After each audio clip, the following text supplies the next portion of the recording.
Hey everyone, did you know that over 90% of you watching right now haven't hit that subscribe button yet? If you're enjoying our stories about real-life gangsters, take just a second to subscribe. It's free, and it really helps us keep bringing you more true gangster tales every day. So sit back, relax, and let's dive into another story from the world of the mob. They said Dominick Napolitano had a calm about him that made even trouble feel polite. He wasn't loud. He didn't need to be. When he entered a room, the noise didn't stop. It just rearranged itself to make space for him. He was the kind of man who understood silence, how to use it, how to make it work harder than words. Brooklyn, late 1970s. The city was humming with ambition. A little broke, a little brilliant, smelling of exhaust and opportunity. Streets that never slept, buildings leaning close enough to listen. It was the kind of place that raised men like Sonny Black, sharp, patient, and loyal to the last inch of their breath. He ran a club down on Graham Avenue, though everyone knew it wasn't really about the drinks. It was about the faces, the deals, the rhythm, the motion lounge, wood-paneled, dark-lit, the kind of joint where a laugh could sound like a warning and a whisper could move a mountain. Sonny sat in his corner most nights, glass of scotch within reach, jacket immaculate, eyes half smile and half calculation. Dominick, his bartender used to say, "You run this place like it's a church." Sonny would grin, slow. Only difference is, confession's optional here. He'd been around long enough to know that power didn't come from shouting. It came from timing. He had the patience of a chess player and the memory of a priest. Every face that passed through his doors left an impression. The nervous twitch of a guy lying about money, the too bright smile of someone hiding ambition, the way real loyalty showed in silence, not talk. But lately, things had started to change. The business was moving faster. Younger men wanted louder glory. They didn't understand the rules, the invisible ones that kept the peace, that made crime look like order. Sonny had grown up on rules, breathed them. You didn't cross family, you didn't cheat the hand that fed you, and you never, ever trusted applause. That's why he noticed him right away. The new guy. The one with the too clean hands and the too careful eyes. Donnie Brasco. At first, he looked like just another hustler trying to climb a ladder. Quiet, polite, full of small talk that sounded genuine enough. Sonny liked that. He didn't trust men who tried too hard. But Donnie seemed to get it. He watched more than he spoke. He listened. He had the patience of someone who wasn't just chasing money. And Sonny liked patience. One night, long after the club had emptied out, Sonny sat with him at the bar. The lights were low, jazz drifting from the back room. Donnie was polishing a glass he didn't need to polish, waiting for Sonny to speak first. "You've been around a while now," Sonny said. Donnie nodded. "I try to keep useful." "You do more than try. You listen good. You don't talk stupid. That's rare." "Appreciate that," Donnie said quietly. Sonny studied him for a moment. "You ever wonder why some men get remembered?" Donnie shrugged. "Luck." Sonny chuckled. "No such thing. You get remembered because you stood next to the right people and didn't run when things got loud. It wasn't a test, not yet, but it was the beginning of something. A thread that would stretch through every night that followed." Outside, the city kept humming. Neon lights flickered over puddles. Car horns argued in the distance. Sonny watched it from the club doorway, coat collar up, cigarette glowing like a tiny warning. The neighborhood was his in ways the law would never understand. Every shop owner, every cabbie, every kid playing stickball in the street, they all knew his name, and more importantly, they respected it. But Sonny also knew the world was changing. Respect wasn't worth as much as it used to be. Men were starting to trade loyalty for convenience. And when that happened, someone always paid. He didn't know it yet, but the seeds were already planted. The quiet man with the careful smile, the one he'd started to trust, was carrying a story that didn't belong to Brooklyn. For now, though, Sonny believed in him, because belief was the only currency that still felt real. Later that night, when the lights were out and only the hum of the refrigerator filled the silence, Sonny sat in his office, looking at the ledger book on his desk. Numbers, names, dates. a lifetime written in pencil and whiskey stains. He flipped through it absently, then closed it and leaned back. He thought about loyalty, about legacy, about what it meant to build something in a city that tore down everything beautiful just to rebuild it smaller. He poured himself another drink and murmured, almost to himself, "You don't get to keep it forever. You just hold it till someone smarter takes it." The rain started outside, soft against the window. Downstairs, the streetlights flickered, and the Motion Lounge slept. But the story, Sonny's story, was only beginning. Because in this city, quiet men didn't stay quiet forever. And some friendships were just traps with better manners. The next morning, Brooklyn woke up slow, the way it always did after a night that had run too late.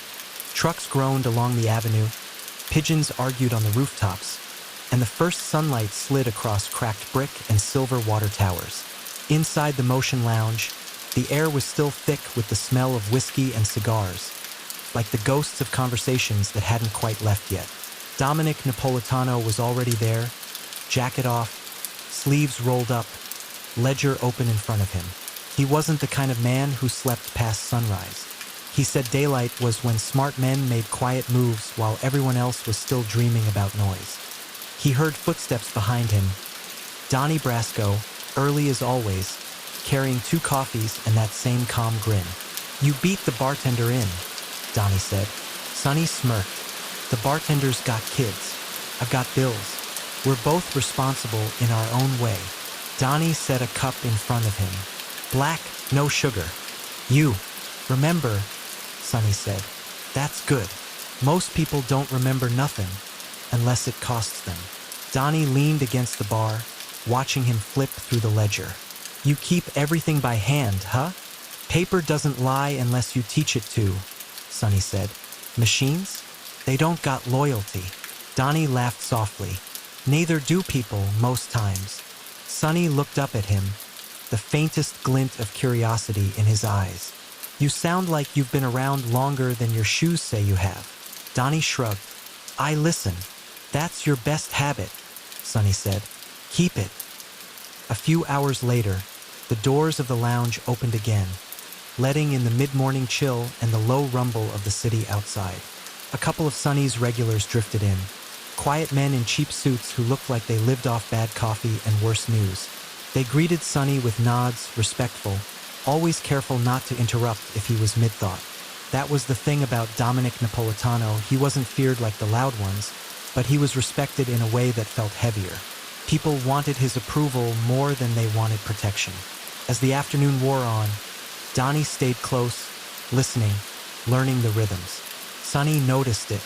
He'd seen plenty of men fake loyalty before, but Donnie's felt different. It wasn't desperation. It was patience, like he was collecting something that didn't fit in a wallet. "Come with me," Sonny said finally, grabbing his coat. They stepped out into the cold, walking down the narrow Brooklyn streets that smelled of rain and yesterday's bread.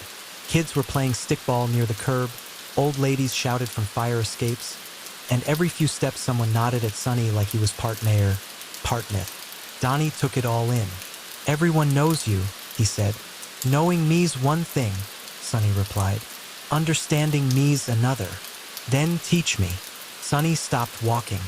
"Why would I do that?" Donnie smiled. "Because I listen." For a moment, Sonny said nothing. Then he laughed, a deep, genuine sound that bounced off the brick walls. "All right, Donnie, let's see how much you can learn before the city eats you." They stopped at a small coffee shop on the corner, one of those places that looked too quiet to survive but somehow always did. The owner, an old man named Sal, nodded when he saw Sonny. No words, no menu, just a glance and 2 steaming cups placed on the counter a minute later. Sal poured the espresso with slow precision, then said, "Dominick, you hear what happened last night on Metropolitan?" Sonny sipped, unbothered. "I hear a lot of things, Sal. Which one do you mean?" "They found a car. Empty. Windows smashed. Engine still running." "Yeah," Sonny said softly. "Brooklyn's full of ghosts lately." Donnie looked at him. "You think it's connected?" "Everything's connected," Sonny said. "That's the curse of this city. You can't throw a stone without hitting a mirror." Later that week, Sonny brought Donnie to a meeting, quiet, private, tucked in the back of a butcher shop. The smell of cold meat and sawdust filled the air. 3 men were already waiting: Carmine, Angelo, and Nicky, all old-school types with faces carved from loyalty and suspicion. Sonny motioned for Donnie to stay back while he sat at the head of the table. "We got new problems," he said simply. Carmine leaned forward. "The cops." "No," Sonny said. "The cowboys. The new kids with fast cars and no patience. They don't ask permission. They just take." Angelo spat into the trash can. "So we take it back." Sonny shook his head. "You take it back once you start a war. You talk first, maybe you prevent one. That's how smart men stay breathing." Nicky looked up. "And if talk don't work? Then we remind them who wrote the rules," Sonny said quietly. The room fell silent. Even Donnie, standing by the wall, felt the weight of it. Sonny wasn't threatening anyone. He was explaining reality. After the meeting, when they stepped back into the chill evening air, Donnie said, "You handled that like a priest." Sonny smiled. "Priests forgive. I just postponed judgment." That night, they drove through Brooklyn's back streets in Sonny's black Cadillac, the headlights cutting soft ribbons through the fog. Donnie sat in the passenger seat, notebook invisible but mind recording every word. Sonny kept one hand on the wheel, the other resting near the radio. "You know what the problem with men today is, Donnie?" "What's that?" "They think respect is a feeling. It's not. It's a system. You don't earn it once. You keep proving you deserve it every day." Donnie nodded, silent. "You keep your word, you keep your tone, and you keep your mouth shut when it counts," Sonny said. "Do that, and maybe, just maybe, you die remembered." He paused, then smiled slightly. "If you're lucky, you die at all." The streetlights flickered as they passed, stretching long shadows across the dashboard. Somewhere deep inside, Donnie knew this man he was learning from wasn't just a boss. He was a blueprint, one drawn in quiet lines and steady patience. But Sonny had no idea that his student was studying for the wrong test. And Brooklyn, as always, was listening. The nights started blending together. Brooklyn in the late 70s had a rhythm that didn't stop, not for weather, not for worry. The bars, the clubs, the little cafes that pretended they didn't know who owned them, they all moved to the same beat. And at the center of it all sat Dominick, Sonny Black, Napolitano, calm, composed, the quiet gravity holding the whole thing together. By then, Donnie Brasco was a regular shadow. Where Sonny went, he went. He wasn't flashy, wasn't loud, didn't try to be noticed, and that's exactly why he was. In a world full of noise, silence carried weight. People talked about Sonny and his new protege. Some said Donnie was lucky. Some said he was dangerous. Sonny ignored all of it. He trusted what he saw and what he saw. And Donnie was a man who knew the value of listening. And in Brooklyn, that was worth more than gold. One night, the Motion Lounge was alive with laughter, glasses clinking, the kind of smoke that hung just thick enough to hide intentions. The jukebox crooned Sinatra, the lights were low, and Sonny sat at his usual table, coat draped over the chair beside him, watching the room through half-closed eyes. Donnie slid into the seat across from him. "Place is jumping tonight." "Good," Sonny said. "Means people are happy." Donnie smirked. "Or nervous." "Same thing," Sonny said with a shrug. "Happy people drink. Nervous people drink more. Either way, the house wins." He took a sip of his scotch, leaned back. "How's your end?" "Smooth," Donnie said. "No noise, no trouble. That's how I like it. You keep the water calm. You see who can't swim." Donnie smiled faintly. "You always talk like that?" "Like what?" "Like you're narrating a movie." Sonny chuckled. "Maybe I am. You don't get to choose the genre, kid. Just the role." Donnie raised his glass. "To good roles." Sonny nodded, clinking gently. "To good endings." The sound of glasses meeting was small, but it cut through the room like punctuation. Later, after the crowd thinned and the laughter faded, Sonny and Donnie stepped outside. The street was quiet, except for the low hum of a passing car and the buzz of the street lamp over their heads. Sonny lit a cigarette, the smoke curling up into the dark like a prayer. You ever think about what comes next? Donnie asked. Sonny blew out the smoke slowly. Always. And Sonny smiled, soft and tired. I think about what happens when the wrong people stop pretending they're right. Donnie tilted his head. Meaning, Sonny said. That peace doesn't last in this line of work. Somebody always wants your chair. The trick is knowing when to stand up on your own before they pull it out from under you. He looked over at Donnie, his eyes, almost kind. You got good instincts. That's rare. Don't waste them trying to be liked. Donnie said nothing. There was nothing to say. As the weeks turned into months, Sonny's trust in Donnie only grew. He started bringing him into real business, sit-downs, collections, conversations that used to happen behind closed doors. He even let him into his home, a small apartment above a quiet block, where the walls smelled faintly of espresso and old wood. One afternoon, Sonny poured them both coffee and said, "You know, I've been around a long time. I've seen guys come and go. Some leave footprints, some don't. You, Donnie, you got that steady thing about you. You don't rush. You don't talk too much. You think before you move. That's rare." Donnie nodded. "You taught me that." Sonny smiled. "No, you had it before me. I just gave it a place to stand." He leaned back, looking out the window at the soft drizzle painting the street below. "You remind me of me when I was your age. Only difference is, I didn't have a me." Donnie looked at him then, really looked. For the first time, the job felt heavy. He wasn't just studying Sonny anymore, he was admiring him, and that was dangerous. That night, Sonny took Donnie to a small dockside restaurant run by a family that owed him too much to say no. The place was dim and quiet, the water outside black and endless. Halfway through dinner, Sonny set down his fork and said, "There's something you should know about this life, Donnie. You don't die for what you do wrong. You die for what you do right too many times." Donnie frowned. "What's that supposed to mean?" Sonny took a slow sip of wine. "Means loyalty's got an expiration date. You serve it long enough and someone starts wondering why you're still around. So they do the math. And you come up expensive." He smiled sadly. "That's when the same people who called you family start calling you history." Donnie looked down at his plate. "You don't sound afraid."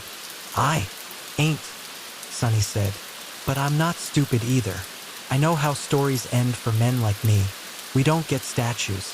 We get whispers." He pushed his plate away and stood.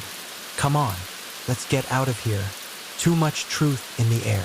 They walked along the dock in silence, the city skyline glowing faintly in the distance. Donnie's mind raced. Every word Sonny said was another stone in a foundation built on trust and lies. Sonny stopped suddenly, staring out at the water. "You ever wonder if we could have been something else? Like what? Men who didn't have to look over their shoulders." Donnie hesitated. "You don't strike me as the kind of guy who wonders." Sonny smiled faintly. "That's what makes wondering dangerous."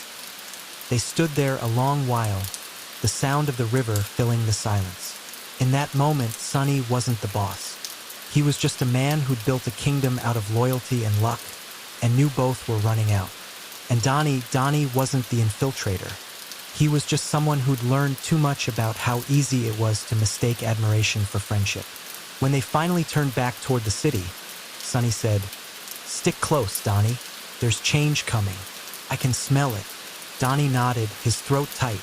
"I'll be here." Sonny smiled. "Yeah, I believe you." He walked ahead, his shadow stretching long across the wet pavement, the reflection rippling under his feet like a man walking on two worlds. And behind him, Donnie followed, half partner, half ghost, and both already too deep to turn around.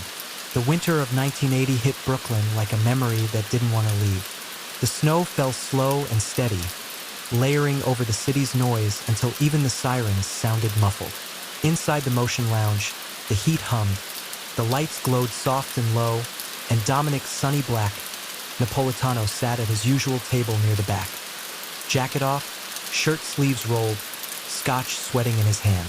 He looked older that night, Not in the way of wrinkles or years, but in the way of a man who'd been carrying too much and finally realized it had weight. Donnie Brasco came in from the cold, stomping snow off his boots, his coat damp. He greeted a few of the guys at the bar. Angelo, Carmine, Nicky, all smiles and laughter that didn't reach their eyes. Then he made his way to Sonny. "Cold enough for you?" Donnie said, rubbing his hands. Sonny gave a half smile. "Brooklyn's supposed to be cold. Keeps people honest." "Never worked on me," Donnie said. Sonny chuckled, gesturing for him to sit. "That's why I like you. You don't lie about what you are." Donnie sat, nodded at the bartender. "Two more." Sonny leaned back, eyes drifting toward the window. "You hear about the Bronx?" No. "What happened? Somebody torched a warehouse." Donnie's jaw tightened. "Who? That's the question, ain't it?" Sonny said, swirling his drink. "Maybe it's kids. Maybe it's cops. Maybe it's people who forgot who wrote the rules." He turned to Donnie then, his voice calm, almost gentle. "That's the thing about power. It's loud when you've got it, but when it starts slipping, it gets quiet first. So quiet you almost don't notice." Donnie said nothing. He just watched him, wondering if Sonny could hear how close that truth really was. Outside, the snow kept falling, burying the city in its own reflection. Sonny and Donnie left the lounge together, stepping into the silver light of the street lamps. The air was sharp, the kind that burned your lungs just for breathing. They walked in silence for a few blocks before Sonny said, "You ever feel like the city's watching you?" "All the time," Donnie said. Sonny smiled. "Good. Means you're paying attention." They stopped near a corner bakery that had been closed for hours. The smell of old bread and coffee still hung in the air. Sonny lit a cigarette, offered one to Donnie, who shook his head. "Never picked it up," Donnie said. "That's smart," Sonny said. "Habit's the easiest way to let somebody own you." Donnie looked at him. "You think someone's trying to?" Sonny exhaled smoke into the cold air. "Someone's always trying to. You just gotta decide how much you're willing to sell before they stop asking." He looked down the street, eyes distant. "This life, it's all trades. Loyalty for trust, respect for fear. And if you're lucky, you get out before they start confusing one for the other." Donnie's throat felt tight. "You ever think about getting out?" Sonny laughed softly. "And do what? Open a diner? Sell insurance?" "Nah, I made my peace a long time ago. You dance with the city, you don't get to pick the last song." He flicked the cigarette into the snow, where it hissed out like a whisper. "Come on, let's go somewhere warm." They ended up at a small apartment Sonny kept in Williamsburg. It wasn't fancy, just a couple of rooms, some old furniture, a radio that hummed low in the background. The place smelled of espresso and cologne, and in a way it felt safer than any office or club could. Sonny poured them each a drink and sat by the window. "You know what I miss most?" he said. "Quiet mornings. No calls, no problems. Just coffee and a newspaper that didn't have my name in it." Donnie smiled faintly. "You ever get one of those mornings?" Sonny looked out the window. "Once, a long time ago. Didn't last." He turned back to Donnie. "That's the thing, kid. The higher you climb, the shorter the mornings get. You blink, and the sun's already setting." Donnie took a sip of his drink, forcing his voice steady. "You could still change that." Sonny grinned. "You sound like a priest." "I mean it," Donnie said quietly. "You're smart, Sonny. Smarter than the guys you deal with. You could walk away. Nobody would see it coming."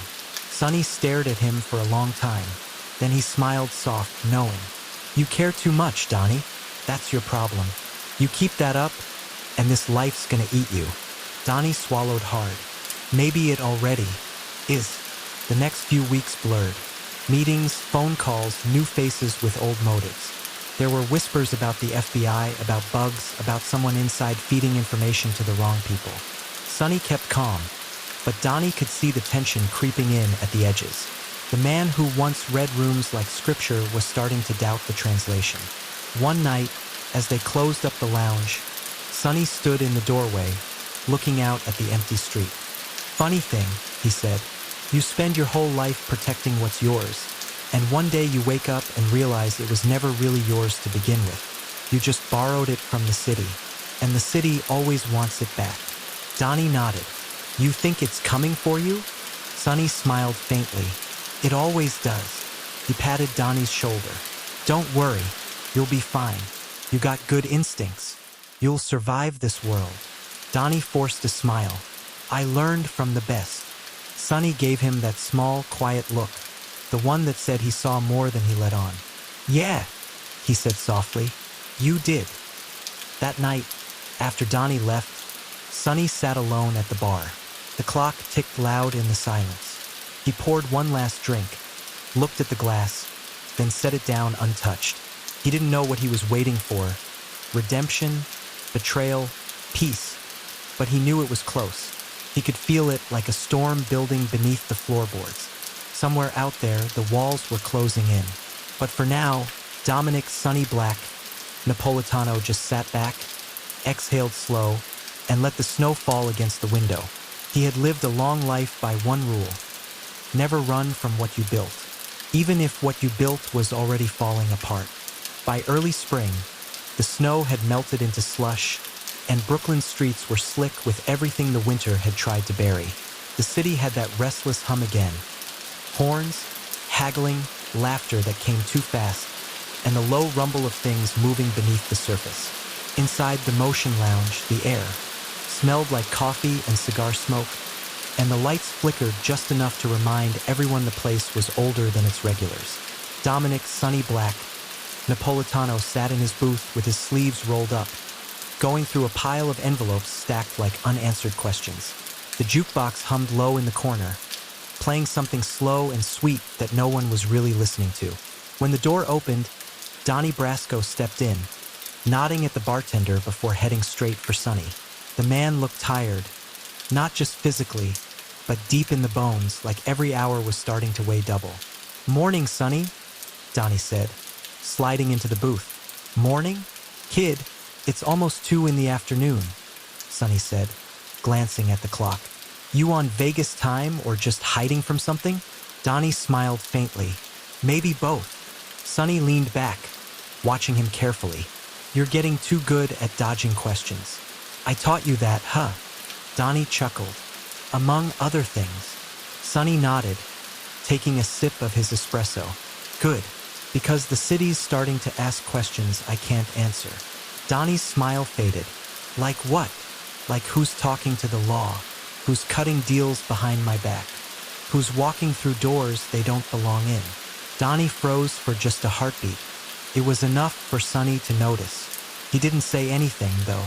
He just smirked, small, knowing, quiet. Relax, Sonny said softly. If I thought it was you, you wouldn't be drinking my coffee right now.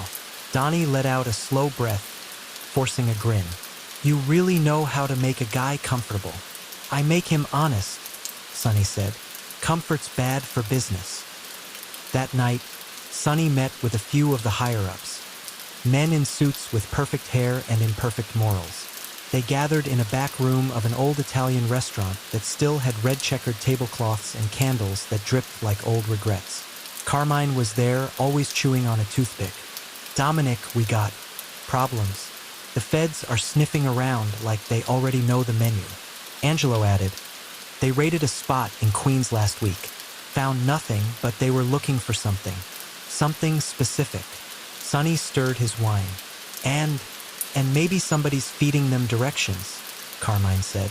You know what that means. Sonny looked up, his eyes steady. It means someone's nervous. You think it's nerves? Carmine said. I think it's betrayal. Sonny smiled faintly. Same thing, just different pay grades. The room fell silent for a moment. Then Sonny said, listen, I built this crew on loyalty. Not fear, not greed, loyalty. You start hunting ghosts, you turn on your own before you find the real thief. That's not gonna happen here. Angelo frowned. And if it already has? Sonny looked him dead in the eye. Then I'll handle it myself. Later, outside, Sonny walked alone. The night air was thick, heavy with rain that hadn't decided whether to fall. The city lights blurred in the puddles, gold and broken.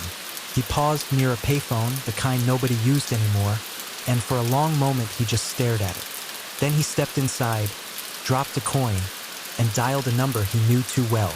It rang once, twice, then a voice answered, gravelly, impatient. "Yeah, it's me," Sonny said. "Dominick." Pause. Then, "Sonny, what's wrong?" "You tell me," Sonny said. "I keep hearing my name in places it don't belong." "Listen, I don't need excuses," Sonny interrupted. "I just need to know if I'm still standing on solid ground." Another pause, longer this time. Then the voice said, "You always have been, Sonny. Just keep your eyes open." Sonny hung up without another word. He stood there for a long time, the dial tone buzzing in his ear like static from a dream that didn't end right. When he got back to the lounge, Donnie was waiting. The place was quiet, too quiet. A few of the guys had gone home early, claiming the weather was bad. Sonny knew. Better. "You closing up?" Donnie asked. "Not yet," Sonny said. "Can't sleep when the city's this noisy." He poured himself a drink, then another for Donnie. They sat in silence for a while, the ice melting slow. "You ever get tired, Donnie?" Sonny asked finally. "Sometimes." "Of what?" "Of pretending everything's fine," Donnie said quietly. Sonny smiled at that, a small, sad curve of the mouth. "Yeah, that'll do it." He leaned back, staring at the ceiling. "You know what I hate most about getting older? It's not the aches. It's not the noise. It's realizing how few people ever meant what they said." Donnie looked down at his glass, the words landing heavier than Sonny could have known. "I meant what I said," Donnie murmured. Sonny looked at him, eyes unreadable. "Yeah," he said softly. "I think you did." He raised his glass.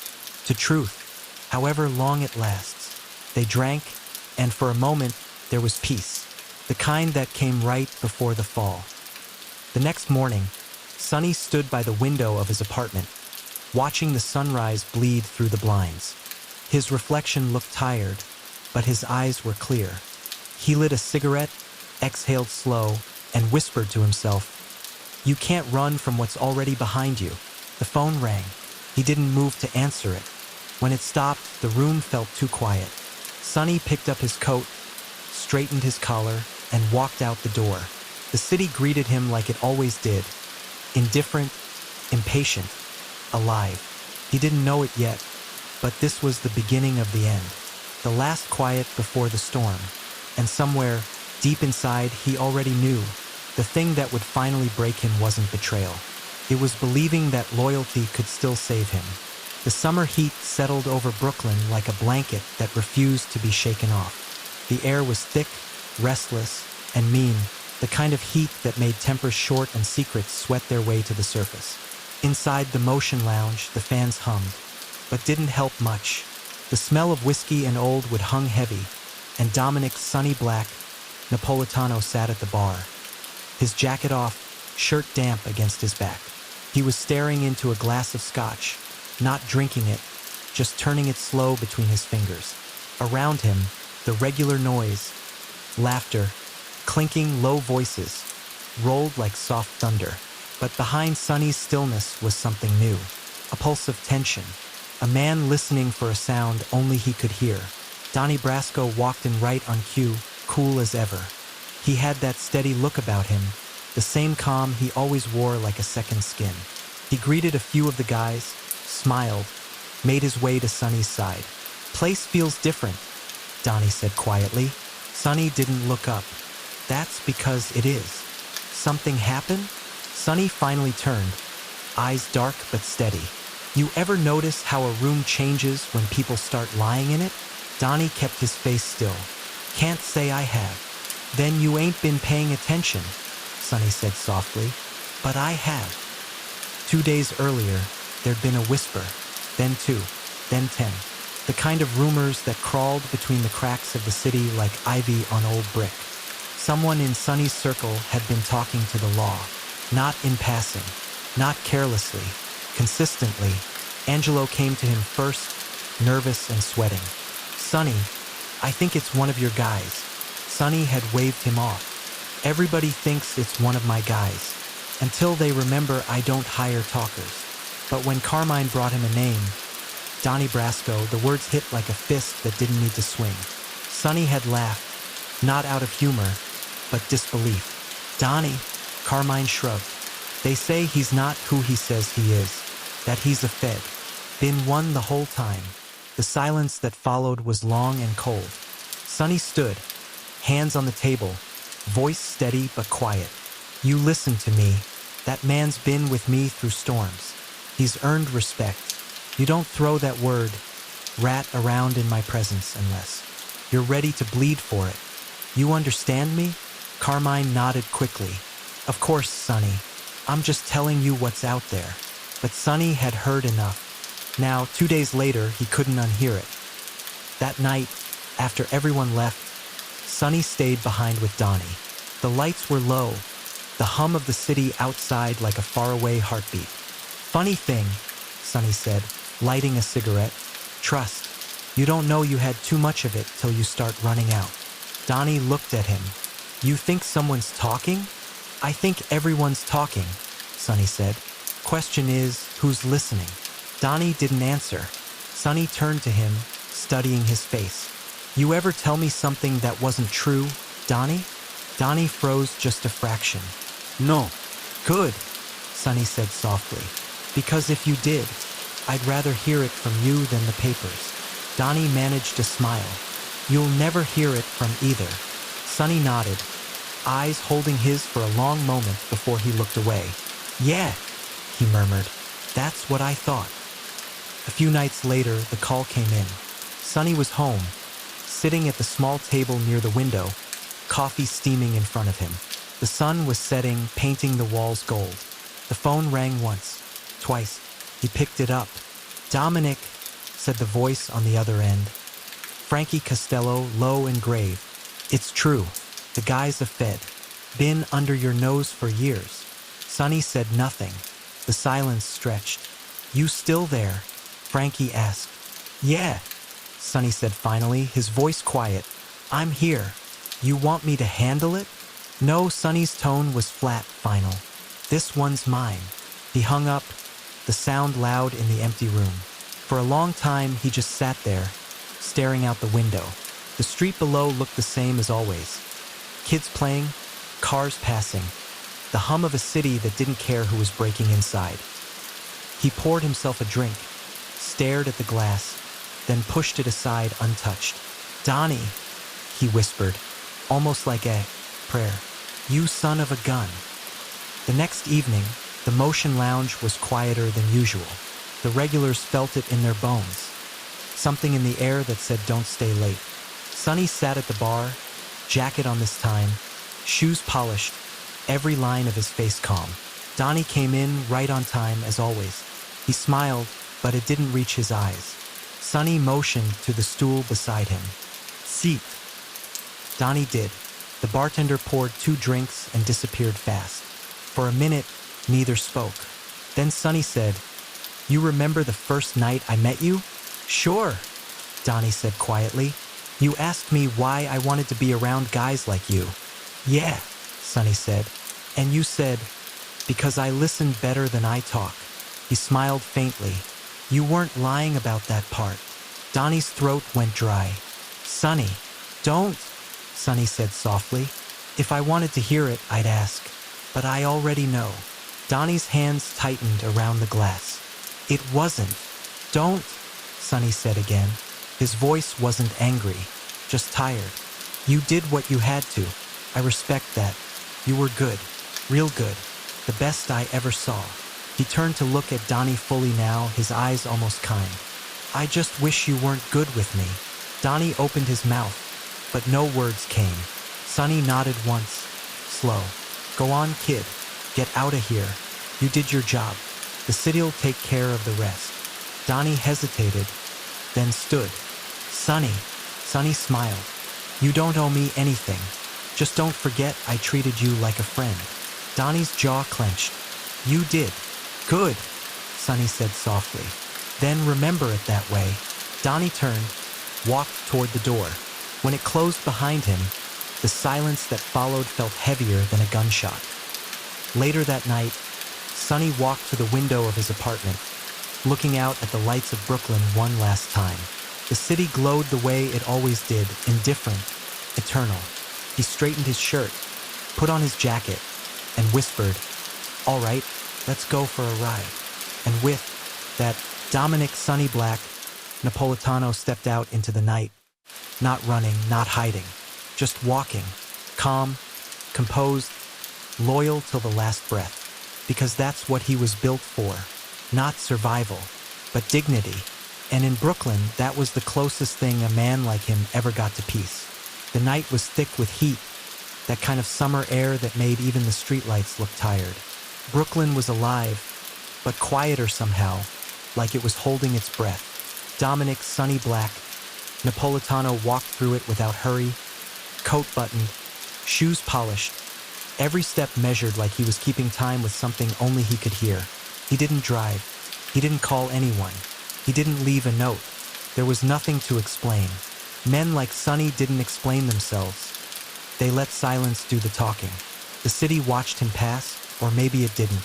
The corner deli owner, sweeping his stoop, nodded in respect.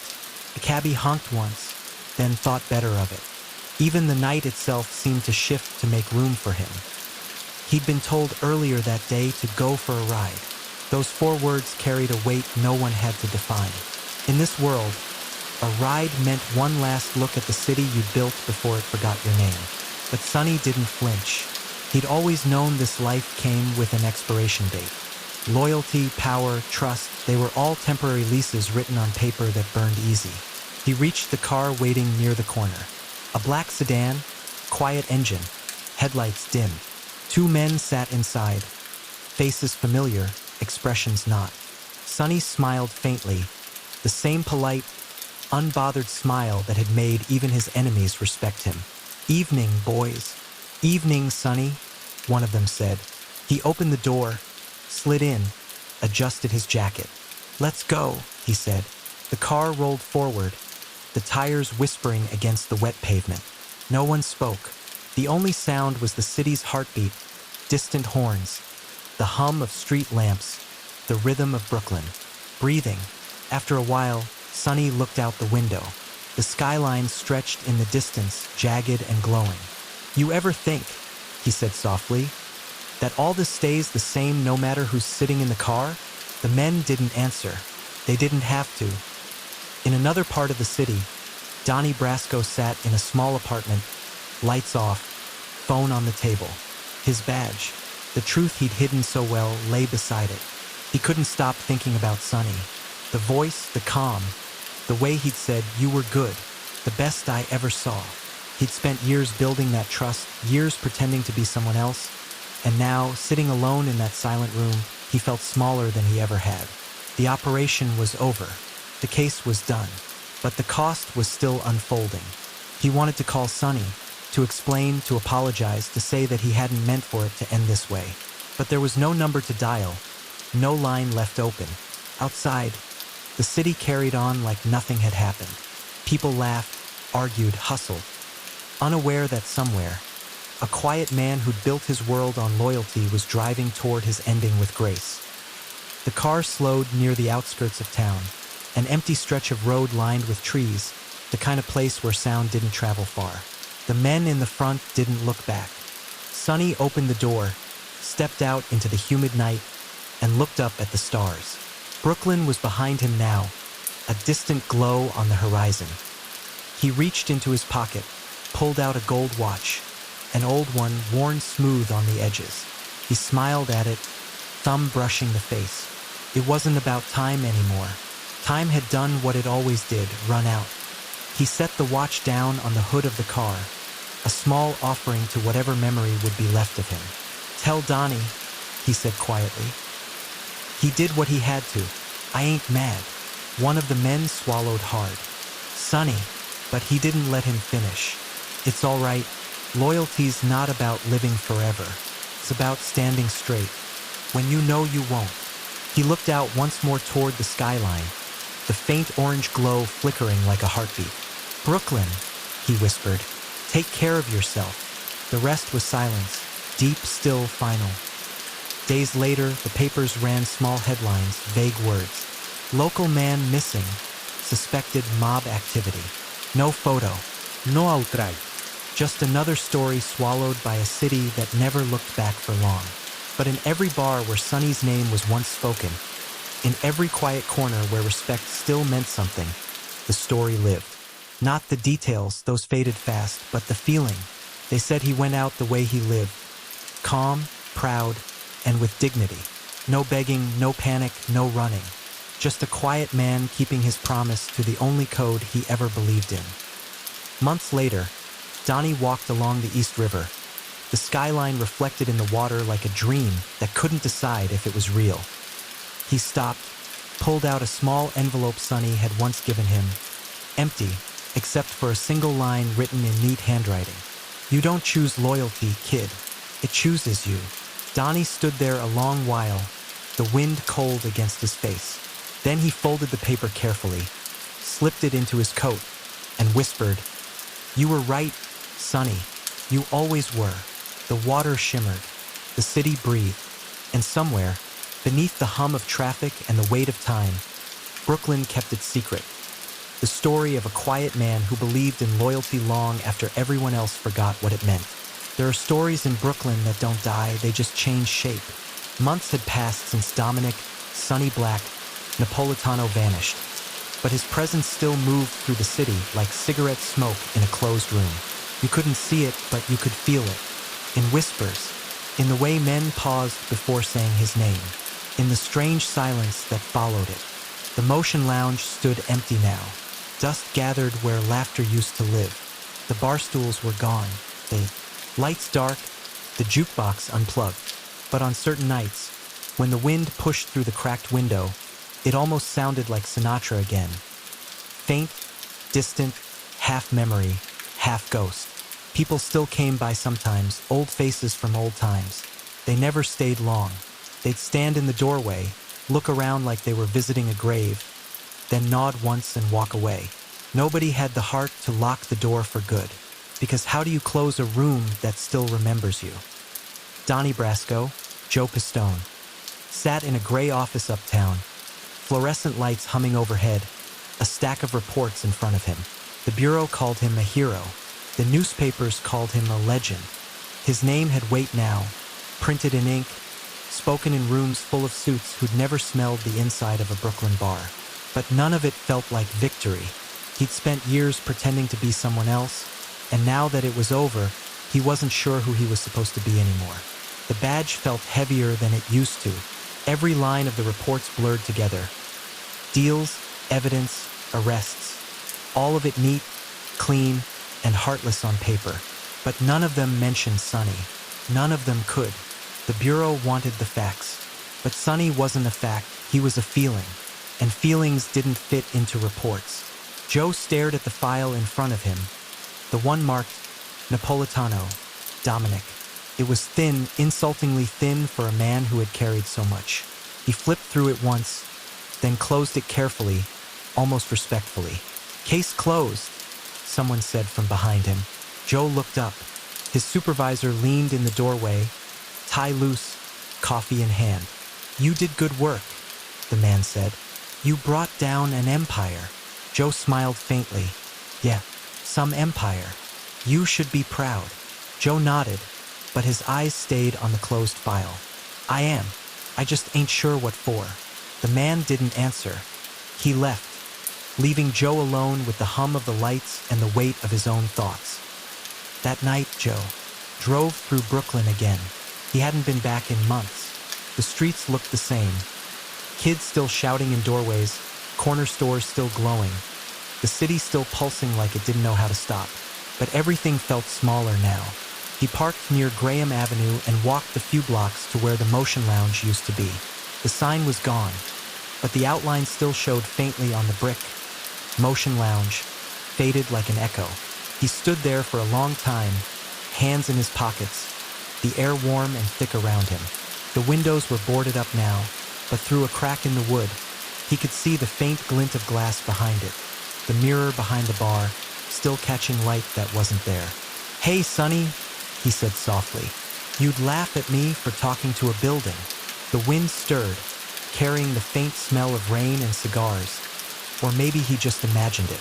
He smiled, tired. "They still tell your story, you know? Not right. Not the way it really happened. They don't get it." He paused, listening to the distant rumble of a passing train. "You were supposed to go down angry, but you didn't. You went down proud, calm. That's what they'll never understand, that you could be part of this mess and still be better than the world that made it." He looked up at the dark sky. "You were right, Sonny. Loyalty ain't something you choose. It's something that gets inside you, and it never leaves." He turned to walk away, but stopped. On the ground near the curb, half buried under dust, was a coin, old, worn smooth, the kind Sonny used to flip when he was thinking. Joe picked it up, brushed it off, and held it in his palm. It was warm, though it shouldn't have been. He laughed under his breath. "Guess you're still collecting dues." He slipped it into his pocket and started walking.